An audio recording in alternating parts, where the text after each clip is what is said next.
Hello everyone, welcome to Sanmarga classes. ಘನಗಳು ಮತ್ತು ಘನಮೂಲಗಳು ಅಧ್ಯಾಯದ 8ನೇ ಪ್ರಶ್ನೆಯನ್ನ ಗಮನಿಸಿ. -3 ರ ಬೆಲೆಯು ಆಯ್ಕೆ A -9, B 9, C -27, D 27.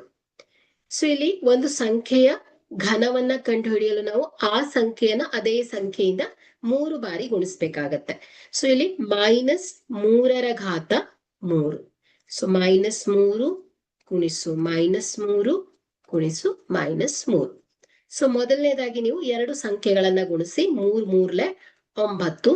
So ಚಿಹ್ನೆಗಳನ್ನು ಕೂಡ ಗುಣಿಸ್ಬೇಕಾಗತ್ತೆ. ಮೈನಸ್ ಮೈನಸ್ ಪ್ಲಸ್ ಗುಣಿಸು ಮೂರನೆಯ ಸಂಖ್ಯೆ -3.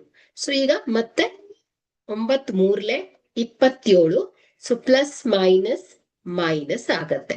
ಓಕೆ, ಹಾಗಾದ್ರೆ ಇಲ್ಲಿ -3 ರ ಬೆಲೆಯು -27 ಆಗಿದೆ. ಹಾಗಾದ್ರೆ ಕೊಟ್ಟಿರುವಂತಹ ಆಯ್ಕೆಯಲ್ಲಿ ಸಿ ಸರಿಯಾದ ಆಯ್ಕೆ ಆಗಿದೆ. Thank you.